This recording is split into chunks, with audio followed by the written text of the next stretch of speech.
আমাদের ভুলটুকু আমরা কিন্তু বলেছি যিনি দায়িত্বশীল কিন্তু আবার এটাও বলছেন যে না দুই দিকেই তো আপনার বুঝতে হবে যিনি দায়িত্বশীল ব্যক্তি না উনি কথা বলেছেন এই কথা তার মুখ দিয়ে যায় না এটা উনি যেটা কার মুখ দিয়ে যায় বিএনপি যে কে কোনটা বলে আপনি শেষ করেন এটা সব দলে আপনি শেষ করেন এটা সব দলে আমার মনে হয় বাবুর কাছে আমার অনেক প্রশ্ন আছে বাবুর কাছে এটা সব দলেই হয় বাবুর কাছে প্রশ্ন করব আর আপনি বাবু ভাই কিছুক্ষণ আগে জিয়া রহমান নিয়ে যে ধরনের বাজে কথা বললেন আচ্ছা ঠিক আছে বাজে কথাই বলছি দুঃখের সাথে বলছি যে এই কথা কোন একদিন হয়তো আমি শুনবো উনি উদ্যোগ করছেন বাবু ভাই আমি আপনার কাছে জানতে চাই যে আপনারা এই সংকট থেকে মানুষকে উত্তরণের কি স্বপ্ন দেখাতে পারছেন বা স্বপ্ন দেখাবেন 3 সপ্তাহের বেশি সময় ধরে কিন্তু এটা চলছে দেখেন আমি আপনাকে আমার কথার মাঝখানেই বলেছি যে এই খুব সুন্দর ব্যাখ্যা দিয়েছেন আমাদের মিল্টন সাহেব যে জনগণ যখন বুঝতে পেরেছেন যে এইটা কোনো আন্দোলনের কৌশল নয় আর আন্দোলন করার মতো কোনো কারণও এখন বাংলাদেশে নেই বেগম জিয়ার নেতৃত্বে বিএনপি 20 দল নির্বাচনে অংশগ্রহণ করেনি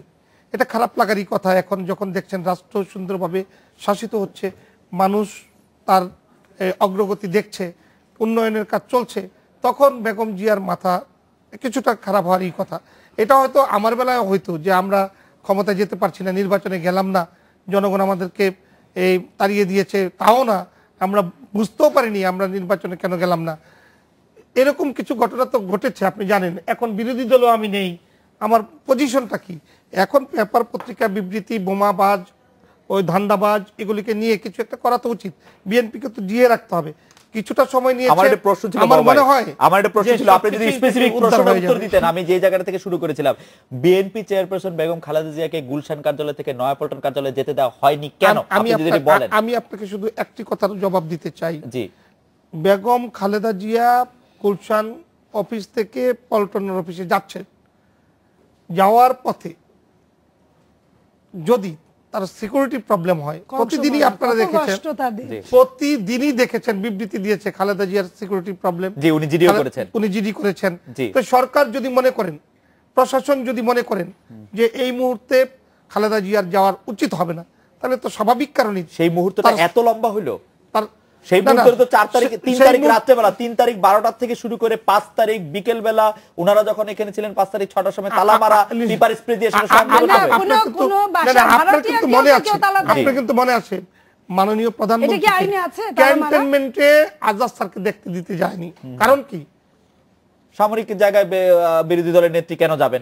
সেই জন্য যাইতে দেয়নি উনি কিন্তু গিয়েছিলেন পায়ে হেঁটে গিয়েছেন ওনার যদি রাজনৈতিক চিন্তা চেতনার বহিঃপ্রকাশ এতই হতো উনি নিজের সিকিউরিটি নিজে নিয়ে উনি গেলেন না কেন না পেপার স্প্রে মারবেন তার মধ্যে যাবে আপনি তো মনে করছেন এটা কিন্তু আমি মনে করি যখন বেরিয়ে আসছেন তখন আপনি পেপার স্প্রে মারছেন তো আমি তো টেলিভিশনের নামে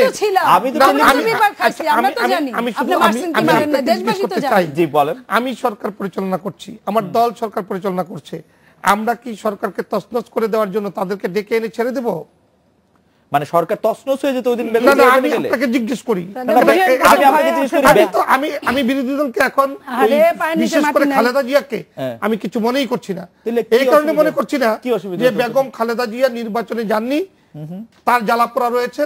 তার জ্বালাপোড়া থেকে তিনি এই ধরনের কর্মকাণ্ড করছেন রাইট কিন্তু জনগণ কিন্তু আওয়ামী লীগের মতো এত বড় এত পুরনো একটা সংগঠন এত ভয় পাচ্ছে কেন কোথায় ভয় পাচ্ছে না এটা একটা জনসভায় যাইতে দাঁড় কিন্তু আপনি বলছেন দেশ তছনছ হয়ে যাবে না না আমি সেটা বলিনি এই যে জ্বালাও পোড়াও করছেন সেটা হইতো না তো 5 তারিখ ওটা গেলে এটা হইতো না আরে এইটা করার জন্য উনি অনেক কিছু করেছেন উনি তো সারা বাংলাদেশে ঘুরে বেড়াচ্ছেন